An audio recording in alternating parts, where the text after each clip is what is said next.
Docentes y alumnos.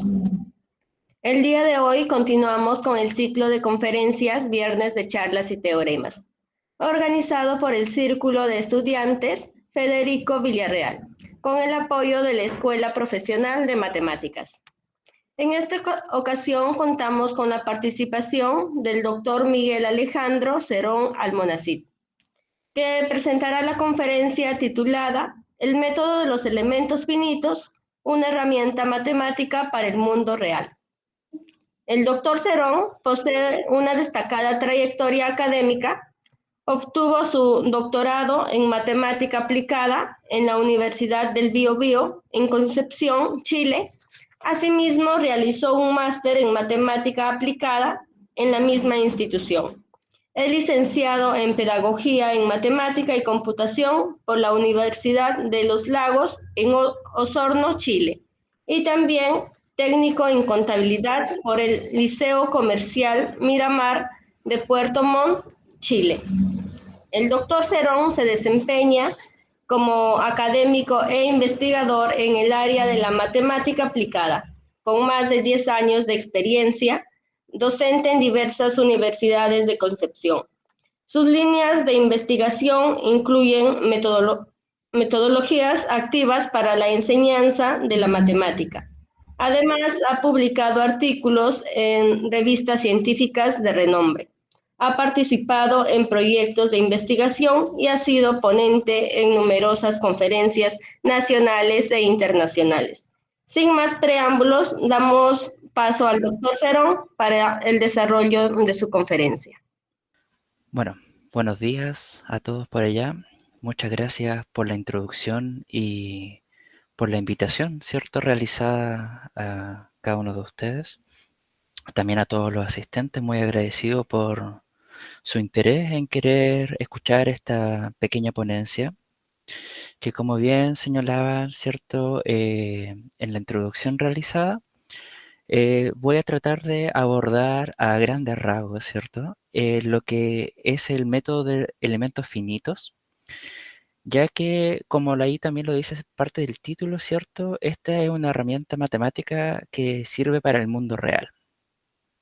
¿Por qué escogí este título? Porque muchas veces, ¿cierto?, uno como matemático nos enfrentamos cuando enseñamos, ¿cierto?, en nuestras clases, especialmente en los niveles de primeros años, ¿cierto?, de educación, que muchas veces surge la pregunta: profesor, profesora, ¿por qué estudio matemática? ¿De qué me sirve? ¿Para qué me va a servir todo lo que estoy aprendiendo? ¿O dónde lo voy a poder llegar a aplicar en algún momento?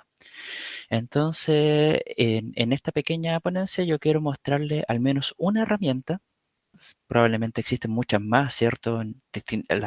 Eso es lo bonito y lo rico de la matemática, que tiene un amplio abanico de posibilidades, ¿cierto? De experiencia. Entonces yo le voy a mostrar una pequeña herramienta que sirve para poder abordar cierto problema principalmente de lo que es la ingeniería, de la ingeniería en general. Bien, entonces voy a comenzar tratando de introducir, ¿cierto?, de cierta manera, qué cosa es el método de los elementos finitos. Entonces, en general, ¿cierto?, obviamente, a grandes rasgos, el método de los elementos finitos se puede dividir o separar en distintas etapas. Entonces, una etapa inicial, ¿cierto?, es el marco variacional, que se llama, que trata de reformular un problema físico, llámese de la física o de la química, de la ingeniería, ¿cierto?, medioambiental, un problema, digámoslo, real, ¿cierto?, en una estructura matemática que uno pueda llegar, ¿cierto?, a entrar a resolver. En general, esto está muy asociado a las ecuaciones diferenciales parciales, ¿cierto? Entonces, una vez uno logra traspasar el problema del problema físico a una ecuación diferencial, uno elabora algo que se llama una formulación variacional. Que la formulación variacional es transformar ahora nuestro problema, que es una ecuación diferencial parcial, en una ecuación variacional, que está relacionado con ecuaciones integrales, o lo vamos a ir abordando a medida que vayamos avanzando por ahí. Entonces, ¿cierto? No siempre en matemática uno está interesado en probar existencia y unicidad de solución de las cosas, ¿cierto? Y en este caso, ¿cierto? Para probar existencia y unicidad, uno utiliza herramientas del análisis funcional principalmente para poder demostrar que los problemas están bien puestos. Una vez uno demuestra cierta existencia y unicidad de esta ecuación variacional, uno busca plantear un problema discreto que es de dimensión finita, y de ahí donde viene el nombre de método de elementos finitos. Porque en esta etapa de discretización, ¿cierto? Uno toma su problema variacional, lo discretiza mediante algún método, porque hay varios distintos, ¿cierto? Dependiendo el que uno escoja, este método tiene distintos apellidos. Y este problema de elementos finitos, uno después hace tenderlo hacia, mediante pasos límites, ¿cierto? Hacia una dimensión infinita, y es donde ahí surge el análisis de convergencia del error cometido.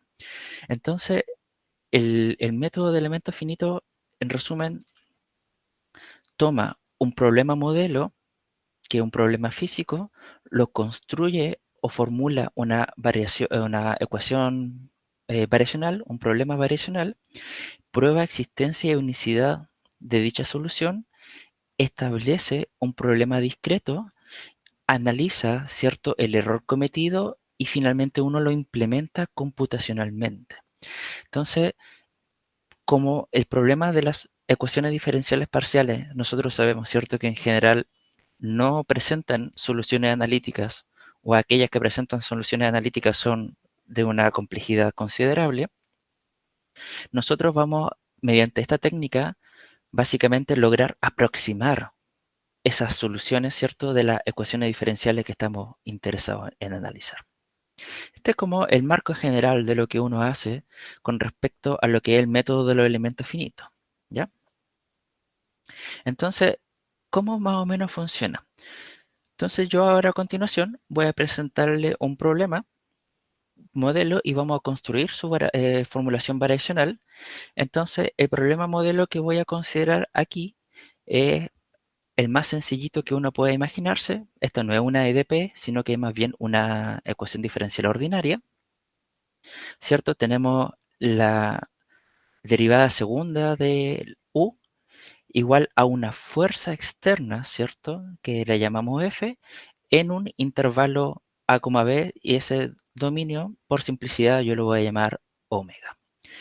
Y a esta ecuación diferencial yo le voy a introducir o incorporar, ¿cierto?, ecuaciones de borde para finalmente poder resolver este problema. Entonces, en este caso, las condiciones de borde que yo estoy considerando es que la incógnita, ¿cierto?, que en nuestro caso es la U, al evaluarla en los extremos ya del intervalo, en el extremo A y en el extremo B, valga idénticamente 0, ¿cierto? O sea, la función identidad igual a 0. La función nula, perdón. Entonces, ese es el esquema de este problema. ¿Qué es lo que uno hace en general? Para poder deducir una formulación variacional a este problema, uno comienza multiplicando por algo que nosotros en este mundo del análisis numérico lo llamamos una función test. Entonces, esta va a ser una función test que la voy a llamar v, suficientemente suave, ya, para que cumpla las propiedades que yo estoy interesado en que ésta cumpla, que prácticamente lo que yo realmente me gustaría es que yo pueda hacer integración, ya, sobre la ecuación. Entonces, si ustedes miran acá la primera ecuación que yo tengo, ¿cierto?, de la ecuación diferencial, menos u segunda, ¿cierto?, la voy a multiplicar por una función test v, de acá, y la voy a integrar, ¿cierto?, entre a y b, porque ese es mi dominio de integración. Entonces, si yo hago integración por partes, ¿cierto?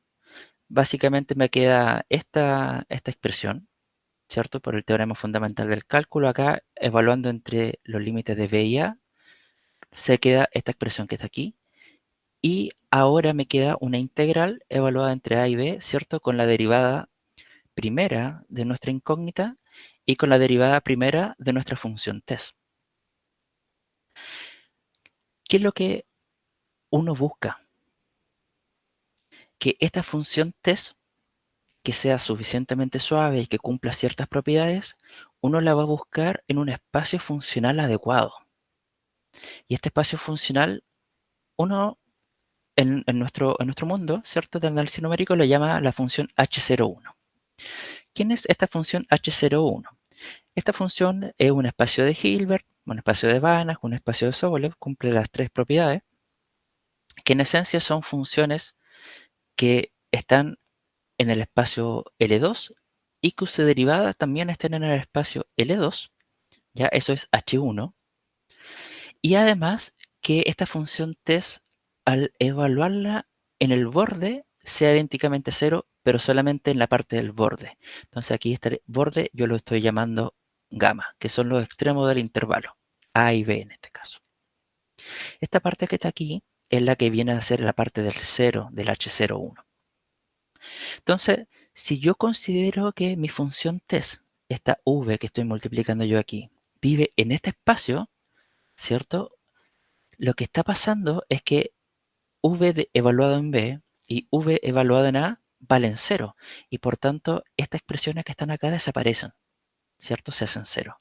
Y por lo tanto, al integrar por partes, esta, que era la u segunda por b, me queda solamente u primera por b primera, que es esta expresión que está aquí. ¿Ya? Claramente aquí hay harta sutileza, ¿cierto? Que no quiero entrar en tanto detalle, ¿cierto? Como por ejemplo que esta derivada es una derivada en el sentido distribucional. Esta función v, ¿cierto? También son funciones en el sentido distribucional, ¿cierto? Pero a grandes rasgos uno puede seguir más o menos esta idea. Entonces, eso en general es lo que uno hace para poder convertir una ecuación diferencial en una formulación variacional. Entonces, ¿cierto? Que lo que el problema a cual llega uno es justamente este que está aquí. Dice entonces nosotros llegamos a la siguiente formulación variacional, encontrar u en H01 tal que esta relación integral se satisfaga para todo v que también vive en H01. Entonces hemos pasado de nuestro problema original, que era una ecuación diferencial, a una formulación variacional que ahora está en relación integral. Entonces, lo que nosotros vamos a estar interesados es en resolver o en demostrar existencia de unicidad para este problema, que es la formulación variacional, en lugar del inicial. ¿Cómo pruebo yo entonces existencia y unicidad para esta formulación variacional? Bueno, uno puede demostrar, ¿cierto?, que este problema, que era el que tenemos nosotros, tiene única solución si nuestra función externa, la fuerza, ¿cierto?, también está en L2. ¿Y cómo uno lo prueba? La prueba está básicamente en una desigualdad que se llama la desigualdad de Poincaré, que funciona o es válida justamente cuando yo tenga funciones que viven en este espacio H01. Y esta desigualdad de Sobolev me dice que va a existir una constante de tal manera que esta desigualdad se cumple. ¿Ya? Esta desigualdad es súper importante porque me va a permitir demostrar una de las distintas hipótesis necesarias en algo que está aquí negrita, ¿cierto? Que es sumamente importante, que se llama el lema de Lax-Milgram o teorema de Lax-Milgram. Este teorema es un resultado, ¿cierto?, que uno ve en los cursos de análisis funcional y es clave a la hora de resolver o de poder demostrar existencia de unicidad de este tipo de problemas. ¿Qué te dice este teorema a grandes rasgos? Lo que te dice el teorema es que si tú tienes un espacio de Hilbert con esta norma, ¿cierto?, la formulación variacional, ¿cierto?, en su forma bilineal, A tiene que satisfacer que sea acotada, y que sea coerciva, acotada como ¿cierto? Porque estamos trabajando con funcionales lineales, ¿cierto?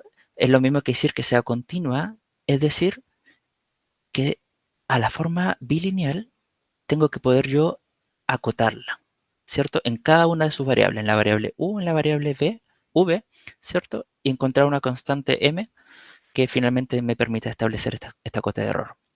¿Qué significa que sea coerciva? Que esta misma forma bilineal, pero ahora con sus dos componentes evaluadas, ¿cierto? En el mismo valor, satisfaga esta relación o esta estimación hacia atrás, ¿sí? Y además necesito que mi fuerza externa F sea un funcional lineal y acotado.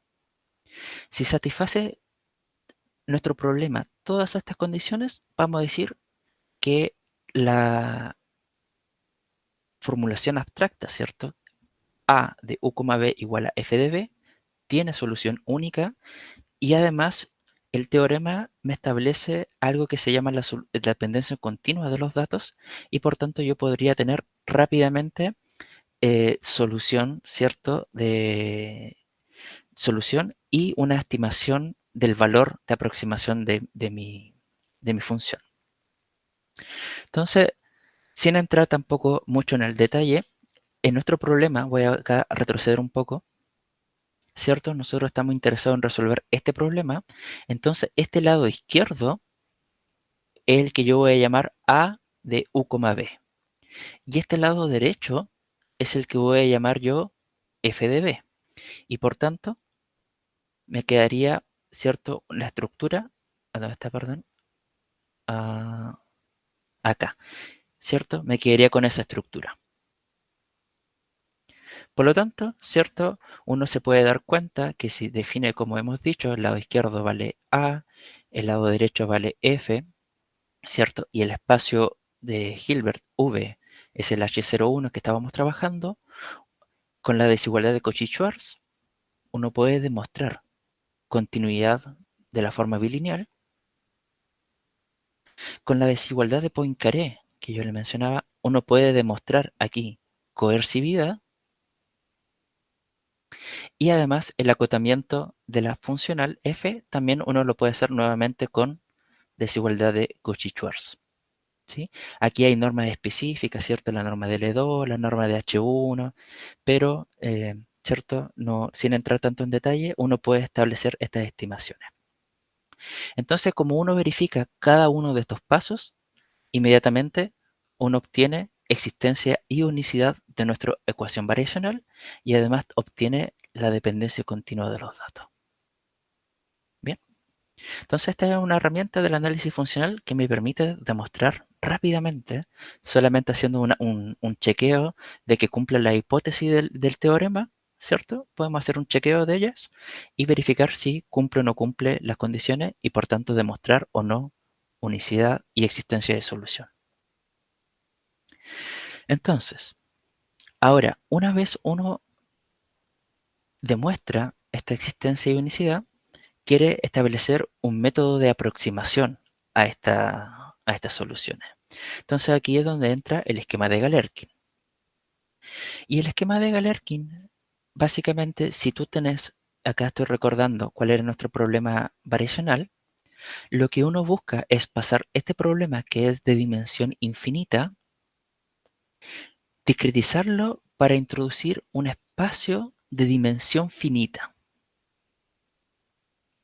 ¿Ya? Entonces, este espacio de dimensión finita, uno lo llama V sub h, ¿cierto? Esta h para hacer notar de que es de dimensión finita, y que en este caso va a ser un subconjunto de H01. Y el problema, uno podría más estándar de poder discretizar problemas, es colocarle a cada uno de estos problemas de nuestra formulación variacional, colocarle aquí un subíndice h. ¿Ya? Entonces aquí generamos un nuevo problema, que se llama problema discreto, y es encontrar UH en este espacio de dimensión finita VH tal que satisfaga ahora esta ecuación que está aquí, que vendría a ser también una relación integral. Y esto es lo que nosotros llamamos como formulación de Galerkin. Entonces, uno puede volver a demostrar, ¿ya?, que esto se puede demostrar existencia y unicidad con el mismo teorema de Lax-Milgram, ¿ya?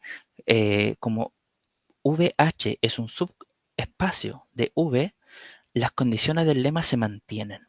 Y por lo tanto yo tendría que nuevamente probar continuidad, coercitividad y continuidad del funcional. Entonces, podría uno demostrar rápidamente existencia y unicidad empleando técnicas relativamente similares a la desarrollada a nivel continuo. Ahora, la clave de esto, ¿cierto?, está en la elección de este espacio VH, ¿cierto? Porque nosotros le hemos colocado un subíndice, pero eso es básicamente una anotación. Entonces, la respuesta es realmente quién es ese espacio de dimensión finita, ¿cierto? ¿Cuáles son los elementos que están ahí trabajando? Entonces, dependiendo el espacio de dimensión finita que yo me escoja, yo puedo escoger o desarrollar un método de elementos finitos distinto. Y este es básicamente lo que le da el nombre al método que uno desarrolla, que es el método de los elementos finitos, ¿ya? La elección de este VH. Acá tampoco quiero entrar en mucho detalle, ¿ya? Pero a grandes rasgos, ¿qué es lo que uno hace? Estamos pensando, ¿cierto? Voy a volver acá al inicio. Nosotros estábamos trabajando, ¿cierto?, este problema originalmente, que era nuestro problema modelo, y lo estamos trabajando en el intervalo A, B. Entonces, la idea original es que este intervalo A, B, para poder desarrollar, ¿cierto?, mi método, es hacerle una partición, ¿cierto? Voy a subdividir el intervalo en una cantidad de n subintervalos, finita, ¿cierto? Una cantidad finita de subintervalos. Y ahora tenemos que coger un tipo de elementos que cómo se van a comportar en esta partición para construir una base. Entonces, la base que yo voy a construir, ¿cierto? Para mi espacio de elemento finito, va a ser polinomio de Lagrange lineales, ¿ya? P1, ¿cierto? Polinomios lineales atroces. En cada subintervalo van a ser polinomios lineales. Entonces, bueno, acá le coloqué un KJ que es hacer referencia al subintervalo, ¿cierto? En cada tramo uno va a ir, ¿cierto?, haciendo una aproximación y vamos a requerir, en este caso, que sea continua a través de los elementos y que mantenga la condición de borde, que es la condición de Dirichlet que hemos hablado, ¿cierto?, que la función evaluada a los extremos valga cero. Entonces, como este es un espacio de elementos finitos de dimensión finita, ¿cierto? Nosotros los elementos de este espacio lo podemos escribir como una combinación lineal de los elementos de la base que hemos desarrollado acá. Entonces, ¿cierto? Este elemento VH se escribe como la combinación lineal de, ¿cierto?, VJ, phi de J, donde phi de J son las llamadas, ¿cierto?, función global. ¿Cuál es la estructura que tiene en función de lo que yo he diseñado de manera previa? Es algo así.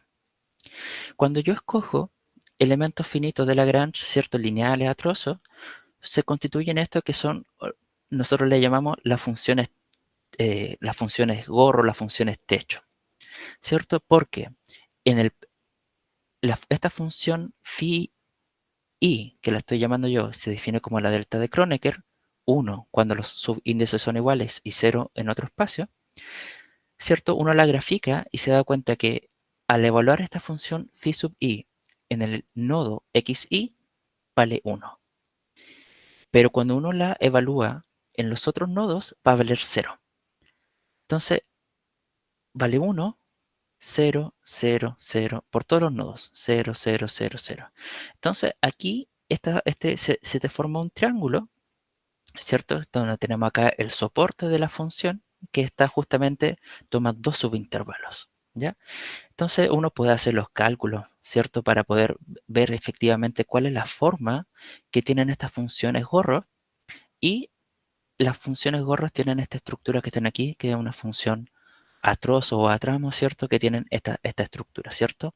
Es 0, crece, llega hasta 1, decrece y continúa en 0. Entonces, esta es la estructura de nuestras funciones phi, y vuelvo acá, ¿cierto? Entonces, este BJ me va a hacer que básicamente el escalar, ¿cierto? Que me va a hacer que crezca o decrezca la función.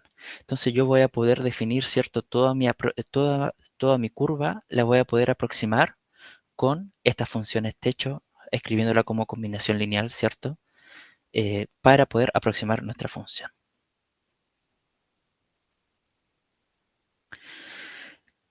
Bueno, una vez entonces yo defino, ¿cierto? Mi estructura, esta combinación yo la puedo introducir, ¿cierto? En mi fórmula bilineal A, y haciendo unos cálculos, ya no, tampoco quiero entrar mucho en el detalle de los cálculos que uno hace, pero básicamente nuestro problema, que era este, AUH VH igual a F de VH, después que yo definí mi base y reemplazo aquí mi elemento, ¿cierto? Como combinación lineal, uno hace los cálculos y llega a un sistema de ecuaciones lineales.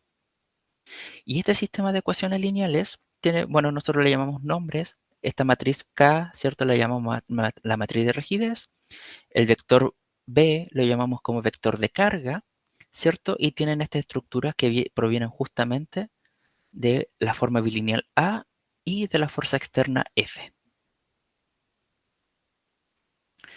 Entonces, ¿cuál es la gracia de todo esto? Es que básicamente ahora yo pasé, y volviendo, ¿cierto?, al inicio, de un problema, de un fenómeno físico, que era una ecuación diferencial, pasé a una formulación variacional continua, y después yo discreticé, ¿cierto?, mediante un método de Galerkin, para resolver finalmente un sistema de ecuaciones de n por n. Entonces, este sistema de ecuaciones, la gracia está en que uno lo puede meter en la computadora y logra, ¿cierto?, encontrar aproximación de ello. Ahora, como uno hace una aproximación, ¿cierto?, uno comete errores.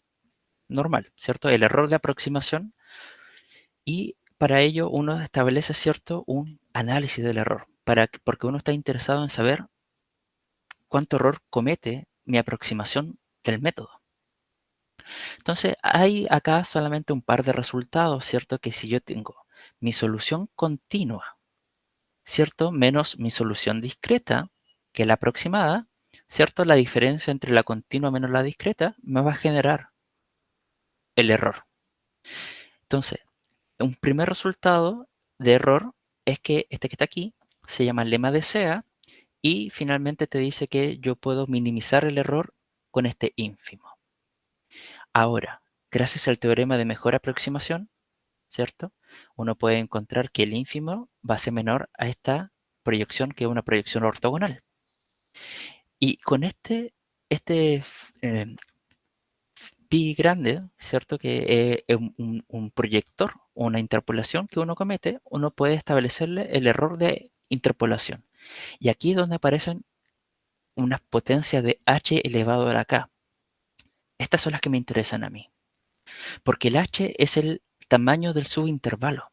Entonces, lo que yo estoy buscando, si uno puede hacer acá, ¿cierto?, todo el camino y finalmente demostrar que u menos uh es menor o igual a esta estimación que está aquí, es lo que tenemos, ¿cierto?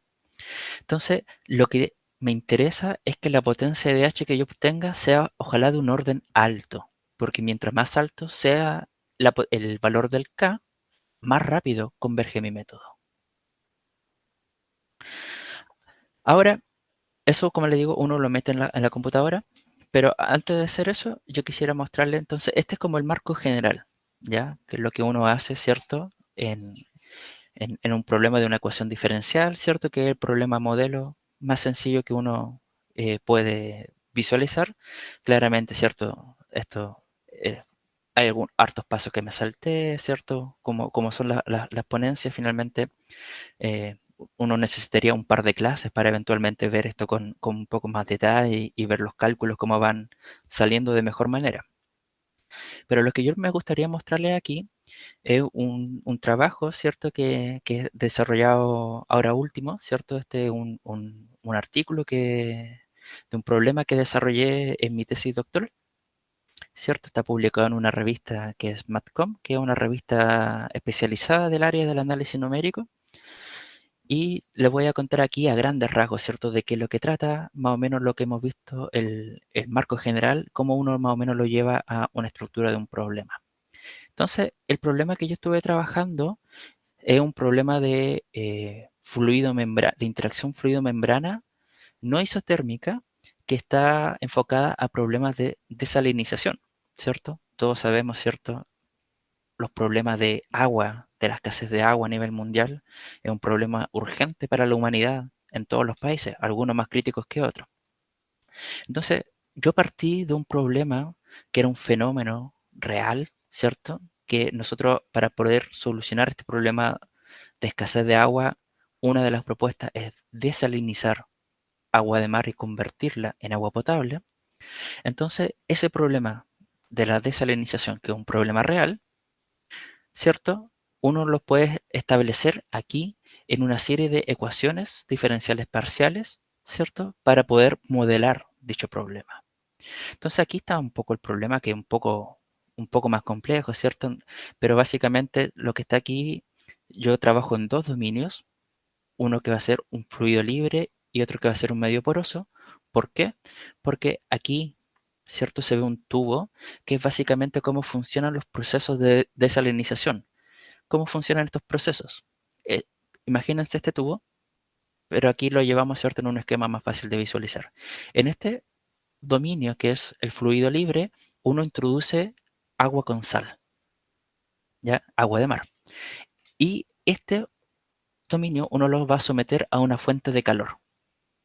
¿Para qué?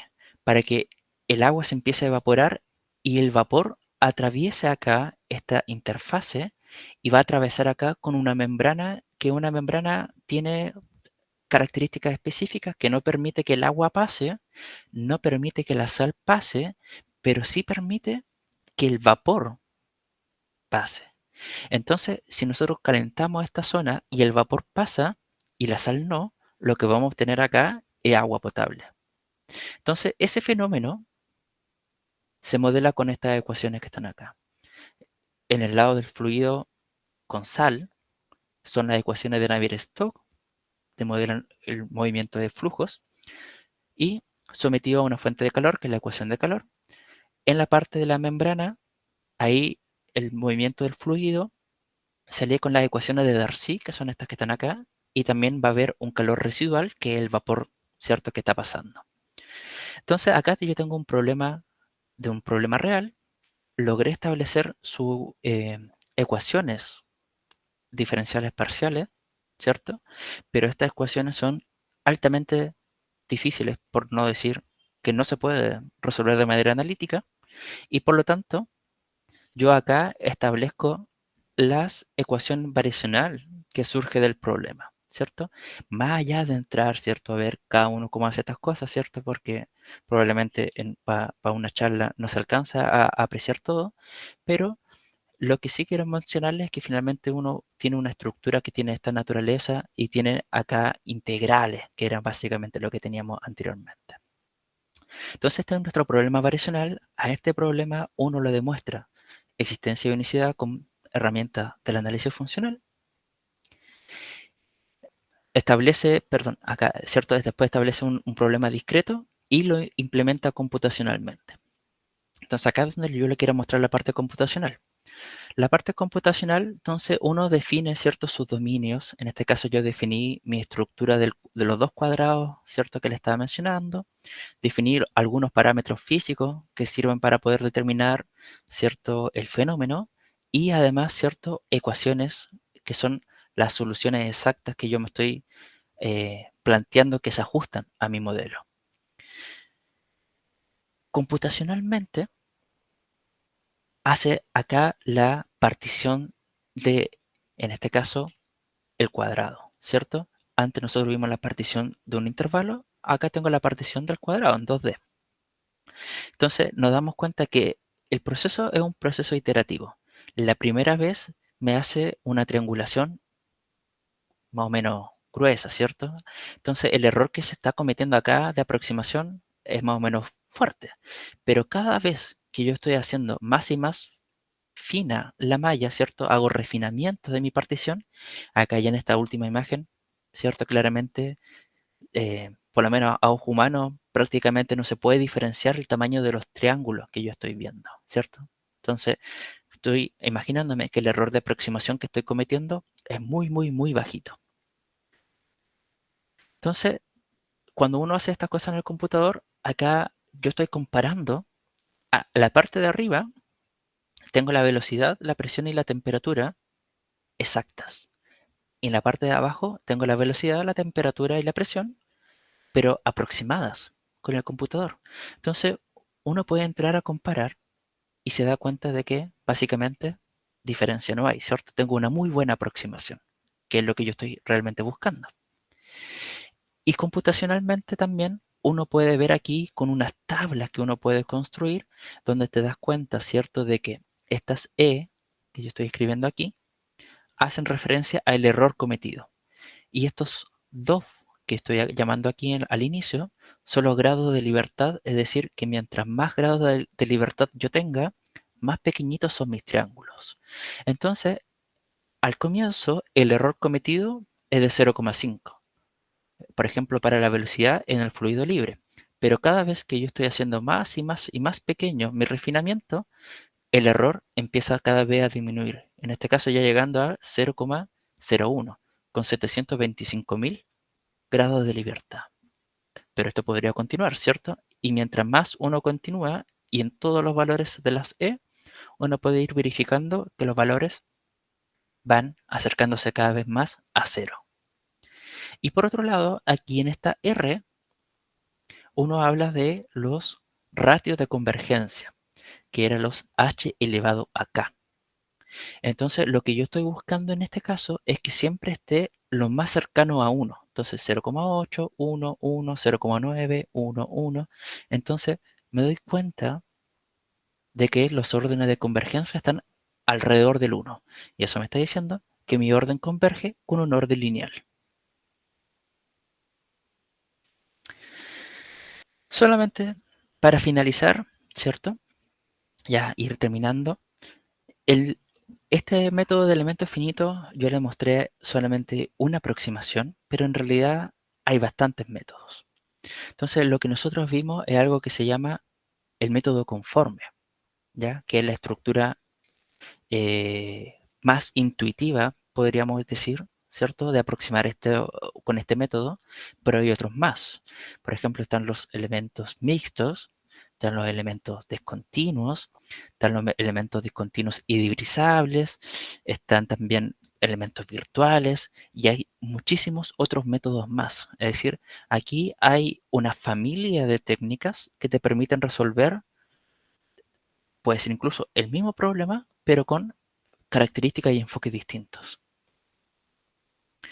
Y también, ¿cierto? Este método nos sirve para resolver problemas de ingeniería, ¿cierto? Que requieran cosas más específicas si alguien está interesado, por ejemplo, ¿cierto? Si alguien de repente estudia una ingeniería o trabaja, ¿cierto? Con una ingeniería automotriz, ¿cierto? Para ver tal vez ver puntos de resistencia, ¿cierto? O modelamiento de reconocimientos faciales, ¿cierto? Por ejemplo, dinámica de resistencia de viento, ¿cierto? Ante un obstáculo que se pueda cometer, ¿cierto? Si yo tengo, por ejemplo, un túnel de viento, ¿cierto? Y yo quisiera medir qué tan aerodinámico es un objeto, ¿cierto? ¿Qué pasa si yo lo coloco acá? ¿Cómo se comporta el viento? ¿Cómo se mueve a través de su dinámica? Entonces, el método de elementos finitos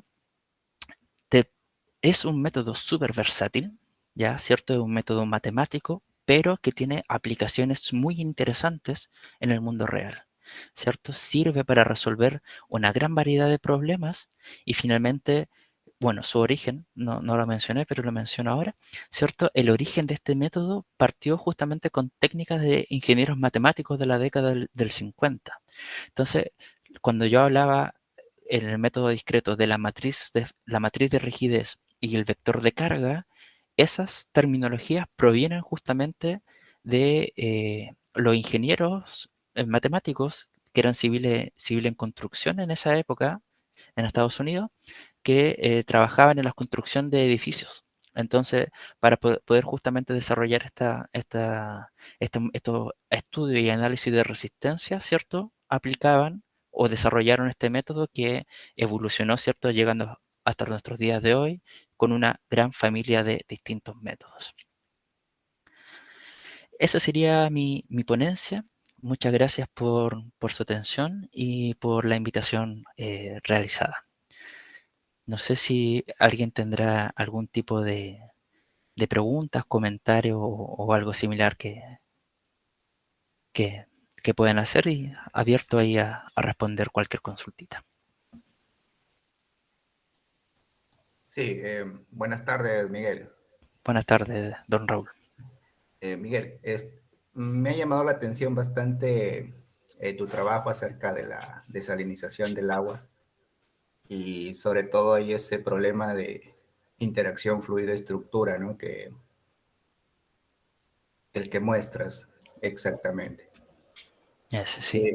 ¿Tú has trabajado ese problema con los elementos finitos? Y un poco mi pregunta va en el sentido de, ¿con qué tipo de coordenadas has trabajado? En este caso, nosotros trabajamos con coordenadas rectangulares, ¿ya? ¿Por qué? Porque es algo sumamente sorprendente. Muchas gracias por la pregunta. Voy a aprovechar acá de explayar un poquito. Para nosotros resultó sumamente sorprendente el problema de desalinización porque es un problema que se ha estudiado bastante, ¿cierto? O sea, la desalinización no es un fenómeno nuevo, ¿cierto? Hay industrias gigantes en distintas partes del mundo, ¿cierto? Con plantas desaladoras. Entonces es un fenómeno que se ha estudiado bastante, pero a nivel ingenieril. Y a nivel matemático, con matemáticamente hablando, no se ha estudiado. No se ha estudiado. Resultó súper sorprendente para nosotros cuando llegamos a este problema, enterarnos de que este fenómeno ampliamente estudiado por los ingenieros ha sido completamente ignorado por los matemáticos. Entonces nosotros lo que hicimos fue tomar este problema y empezar a trabajarlo con coordenadas rectangulares, con método de elementos finitos conformes, que es como les señalaba, ¿cierto? La forma más intuitiva de comenzar. ¿Por qué? Porque no hay absolutamente nada. Hay otros colegas acá también en Chile que están trabajando con otra geometría. Por ejemplo, uno, ¿cierto? Visualiza ahí la estructura de estos desalinizadores que son estructuras cilíndricas. Entonces, hay un colega que trabaja con geometría axisimétrica, ¿cierto? Que se responde un poco más a este fenómeno. Pero nosotros, por lo menos, porque fue un trabajo súper pionero, comenzamos con temas rectangulares. Ok, te preguntaba eso porque también nosotros podíamos trabajarlo de repente con el tipo de coordenadas eulerianas o lagrangianas, ¿no? Pero hay algo de desventaja cuando tratamos un problema de interacción fluido-estructura. Eh, por ahí mi duda iba de repente si podrías trabajarlo más adelante de repente con un tipo de coordenadas arbitrarias, ¿no? Sí, sí, eventualmente tú podrías hacer una conversión a otro tipo de coordenadas, ¿cierto? Al final, eh, bueno, nosotros lo que siempre decimos, cuando uno hace un método, tiene sus ventajas y sus desventajas. Ahora, hacer el cambio puede tal vez darnos ventaja en que el fenómeno sea más aplicable o más realista, ¿cierto? En su simulación. Tal vez la desventaja es que tal vez requiera un mayor nivel de dificultad en el análisis, pero de que es posible, es posible. Entonces resulta bastante interesante como un trabajo futuro emprender un camino en esa línea. Así que muy agradecido por la pregunta. Gracias, Miguel, gracias a ti también por las respuestas. Gracias. Ahí hay otra manito, Néstor Sánchez. ¿Qué tal, Miguel? Bueno, primero felicitarte y agradecerte por la oportunidad que nos estás brindando con la charla. Más que una pregunta, es como un comentario, sobre todo para los estudiantes o docentes que de repente están interesados, ¿cierto?, en las técnicas de análisis numérico como tal. Por ejemplo, como estudiante, ¿qué perfil o qué cursos básicos uno podría empezar a ver, analizar para ver estos conceptos, por ejemplo, de fórmulas variacionales, espacios de Banach? O sea, ¿qué recomiendas a un estudiante de matemática o de ciencia en general que empiece a buscar información para luego analizar este tipo de problemas? Porque se entiende que las derivadas integrales aquí no son en el sentido clásico que a uno le enseñan en pregrado, ¿cierto? Es Claro, otro tipo de derivada, otro tipo de integral. sí, efectivamente. Muchas gracias por la consulta. Sí, tal vez el curso más esencial que uno puede desarrollar, ¿cierto?, cuando se quiere introducir en este mundo es un curso de análisis funcional. ¿Cierto? Con el curso de análisis funcional es el que te permite establecer el marco, el marco teórico para poder desarrollar este problema. Por ejemplo, ¿cierto? Como ahí lo estoy proyectando, para desarrollar lo que es el lema del Lax-Milgram. Entonces, un cursito de análisis funcional estaría ideal. Tal vez un segundo curso que también es importante, un curso de métodos numéricos, ¿cierto? Poder hacer estos cálculos computacionales, poder hacer las programaciones respectivas, y probablemente con esos dos cursos uno ya ya estaría capacitado para poder empezar a desarrollar los trabajos en esta dirección, ¿ya? Porque claramente uno podría colocar más cursos, ¿cierto? Tal vez un curso de elementos finitos directamente para desarrollar la línea, pero si tú realmente estás interesado en empezar a investigar, te llama la atención este mundo del análisis numérico, con un curso de análisis funcional y con un curso de métodos numéricos, que ambos, ¿cierto?, se ven a nivel de pregrado, tú ya podrías empezar a desarrollar técnicas que vayan en esta dirección. Entonces, esos dos cursos serían las claves para poder encaminarse. Perfecto, muchas gracias. Y otra pequeña duda para cerrar nada más. Por ejemplo, y los programas que recomiendas para la programación como tal, ¿qué programas, qué software se utilizan para este tipo de análisis? Ah, sí, perfecto, muchas gracias. Sí, esa es una buena pregunta que tal vez ahí me salté, ¿cierto?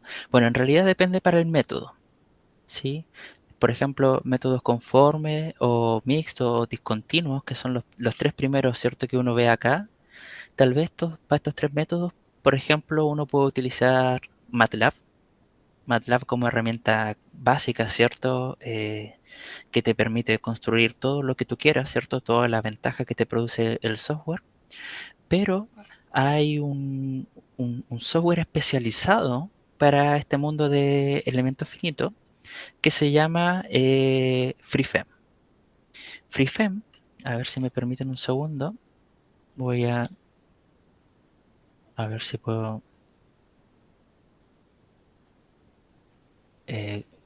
mostrar acá la pantalla.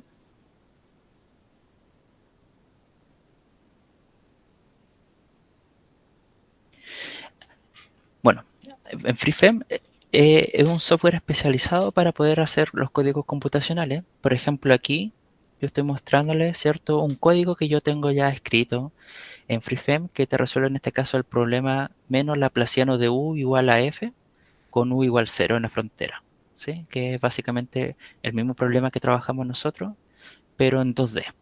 Ya por eso laplaciano en vez de segunda derivada.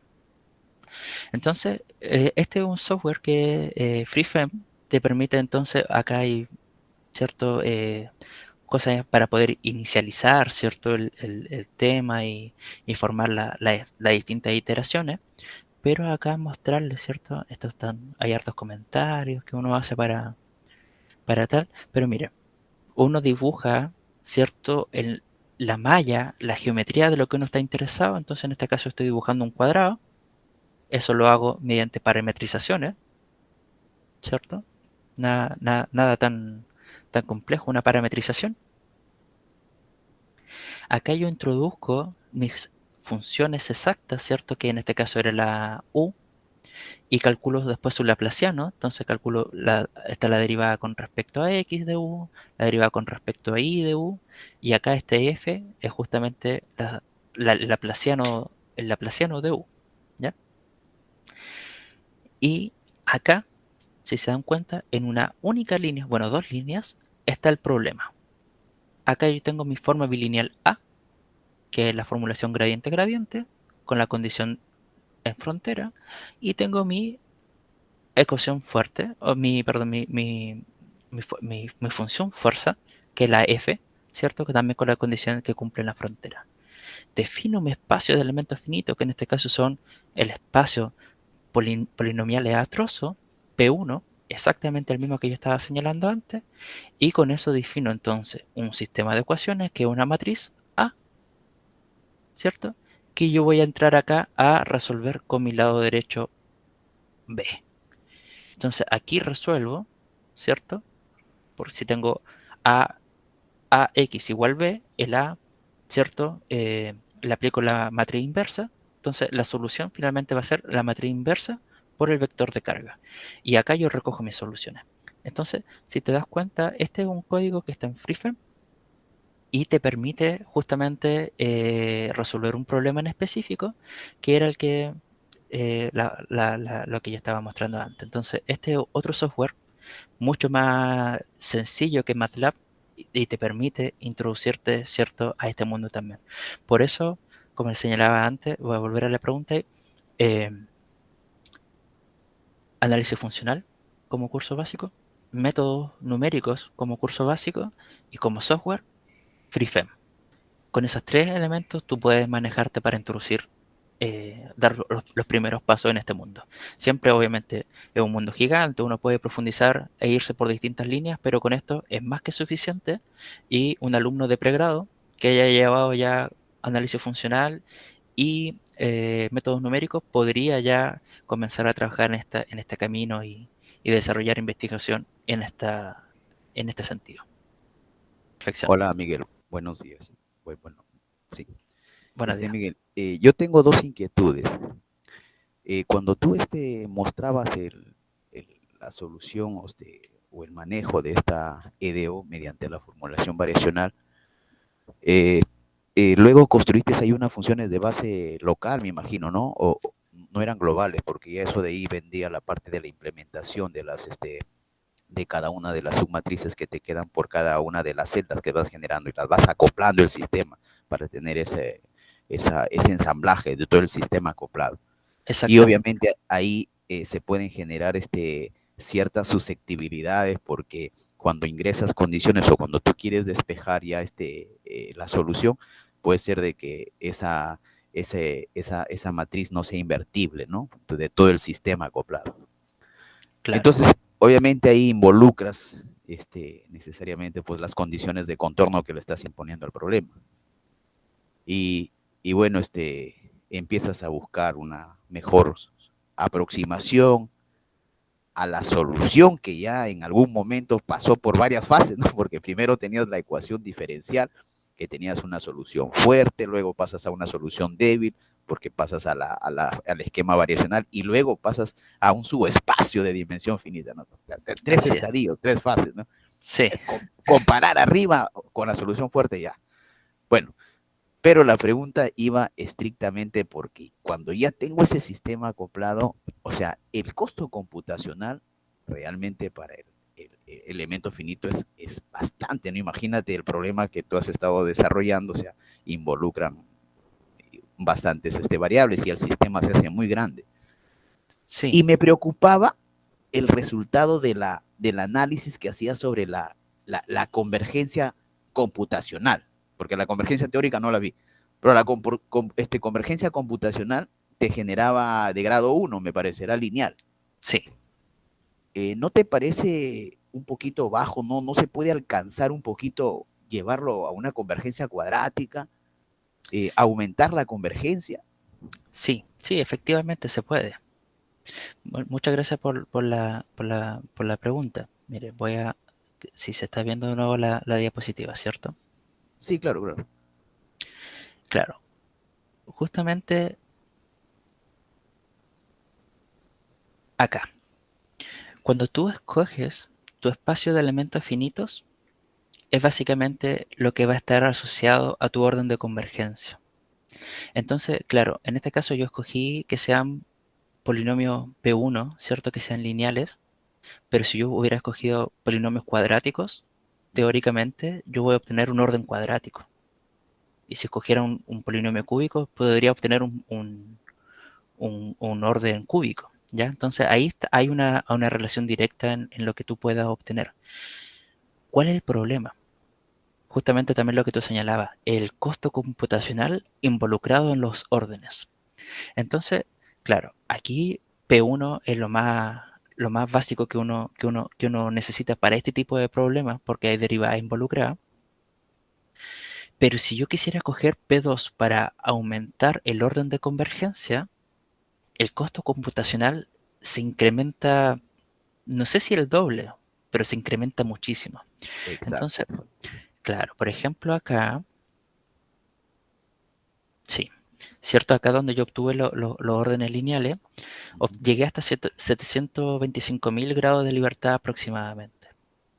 Y eso porque va en un orden lineal. Entonces, el siguiente paso, creo que después igual lo logré hacer, y ya llegaba como a 1.500.000 grados de libertad aproximadamente.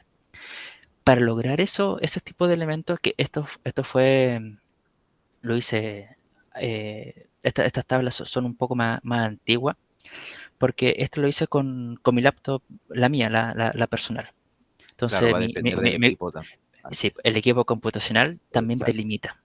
Y exacto. después, acá en la universidad, mi asesor de tesis doctoral ganó un proyecto y con eso pudieron adquirir una Una máquina. supercomputadora. Ajá, exacto. Y esa supercomputadora, podía estar 2 días, literalmente, 48 horas, haciendo cómputos computacionales y seguir avanzando. Y ahí llegué como a 1,5 millones.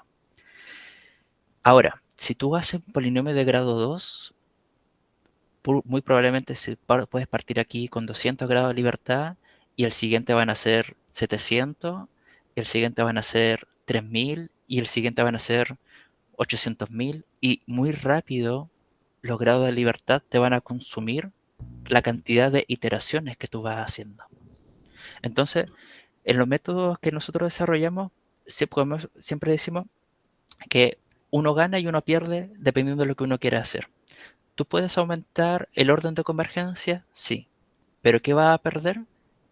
El costo computacional va a ser muy alto. Entonces necesitas tener una máquina lo suficientemente potente que te permita hacer los cálculos que tú quieras hacer, porque probablemente en un computador, por ejemplo en el mío, probablemente mi computador no pueda hacer todos los procesos y se queme, Sí, ¿cierto? claro. Antes de que el software termine de converger. No, Miguel, dime, ¿y no sería una buena opción ahí tratar de comparar este método con el método de elemento virtual? Porque Sí, parece que el elemento de elemento virtual te da ciertas facilidades con respecto a disminuir de repente el costo computacional, porque no necesitas, me parece, he estado viendo ahí algunos artículos, me parece que no necesitas de repente tener de forma explícita las funciones de forma global o local, ¿no? Sí, efectivamente. Lo que sí, no he estado comparando con elementos virtuales, voy en una etapa un poco más atrás. Elementos discontinuos sí lo probé, de hecho ese es un artículo que lo tengo escrito y ahora está enviado a una revista, estoy esperando una respuesta. Y el siguiente paso que también queremos hacer acá es desarrollar un método hibridizable de este mismo fenómeno. Entonces, por ejemplo, comparar entre el método conforme, el método discontinuo y el hibridizable. Queremos comparar también justamente las ventajas y desventajas computacionales que uno puede encontrar con un método y con otro. ¿Sí? Exacto, exacto. Sí, efectivamente, así que. Mira, y otro puntito, cuando ya tú, elemento finito generalmente se caracteriza porque los elementos que constituyen el dominio discreto son a través de formas triangulares o cuadrangulares, digamos, ¿no? Ujú. Ya. Y si ya pones otra forma un poquito más, una poligonal más general, o sea, Sí. ¿cómo trabajaría? ¿O ya tiene inconvenientes, me parece por ahí?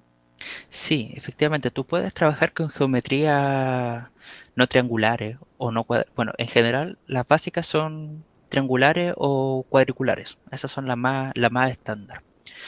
Pero tú podrías desarrollar con otras geometrías, pero eso por lo general donde se hace justamente son en los métodos virtuales. Los métodos No, virtuales, en su estructura de planteamiento, tienen la posibilidad de jugar con geometría un poco más compleja más compleja. que Ah, tal vez los métodos conformes o discontinuos no la presentan. ¿Ya? Entonces, ¿podrías trabajar con geometrías distintas, no triangulares y no cuadriculares? Sí, pero probablemente estás limitado solamente a ocupar elementos virtuales y no los otros. ujú.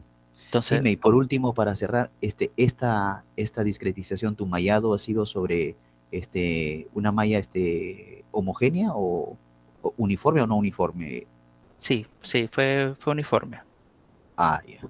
Sí, sí, como le señalaba, este finalmente fue una primera aproximación a este tipo de fenómenos, entonces desarrollamos el trabajo lo más estándar posible, fue lo que nosotros desarrollamos.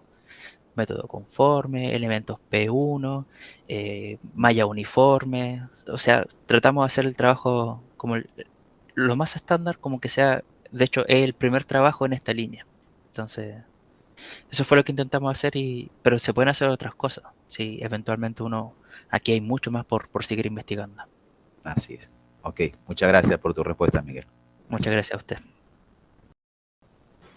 Doctor Miguel, buenas tardes. Hola, buenas tardes. Doctor, ¿cuál sería la principal ventaja de plantear una formulación variacional asociada a la ecuación diferencial antes de aplicar el método de los elementos finitos? Antes de aplicar elementos finitos, claro, es que, ¿cierto? Cuando tú trabajas, tú tienes acá tu ecuación, ¿cierto? Y le establece tu formulación variacional, finalmente tú estás trabajando problemas distintos, ¿cierto? Porque cuando tú buscas aquí, por ejemplo, en tu EDO, ¿cierto? Tu EDP, tú buscas solución, nosotros la llamamos soluciones fuertes. Y cuando nosotros planteamos nuestra formulación variacional, la solución de esta formulación variacional la llamamos soluciones débiles, que no es necesariamente la misma que está de la ecuación fuerte. Entonces, tú puedes plantear, ¿cierto?, una formulación variacional, pero no es exactamente la solución de tu EDO o tu EDP. Entonces, si tú no le vas a aplicar el método de elementos finitos, no sé si realmente presenta una mayor ventaja, ¿ya? O sea, tú lo puedes hacer para demostrar existencia y unicidad de una solución débil a este problema, pero como que le falta, ¿cierto? ¿Y qué es lo que le falta? Finalmente, el método de elementos finitos para poder aproximar dicha solución. Entonces, claro, tú lo puedes hacer, pero como que queda a mitad de camino. Algo, se siente que algo falta, ¿ya? Entonces, Ok, muchas gracias. Bueno, agradecemos al doctor Cerón por su brillante participación en esta conferencia. así como a todos los asistentes que nos han acompañado el día de hoy. Bueno, a continuación se hará entrega del certificado en mérito a la destacada participación del doctor Miguel Alejandro Cerón Almonacid, ponente de esta conferencia. Muchas gracias a todos. Gracias por la invitación a participar de tan prestigioso evento. Muy agradecido, especial con el doctor Sánchez, que fue quien me hizo llegar la invitación. Siempre dispuesto a cualquier eventualidad de poder volver, ¿cierto? En caso de que así lo estimen conveniente. Muy agradecido entonces con cada uno de ustedes por participar también y prestarme atención en la charlita. Gracias, doctor Miguel. Bueno, le saluda el profesor Oscar Santamaría, de acá de la Universidad Pedro Ruiz Gallo, de Lambayeque, colega de Néstor. Bueno, como ya lo dijeron, el agradecimiento hacia su persona por haber aceptado, digamos, participar en esta oportunidad. Y quedamos muy agradecidos y esperamos contar con usted en otros eventos que tenemos también planeado hacer más adelante. Gracias. Bueno, a todos los presentes, entonces, el agradecimiento por su asistencia y bueno, quedan todos invitados para la siguiente charla, tanto del lunes, recuerden que el lunes tenemos programado un minicurso y el viernes también la siguiente charla.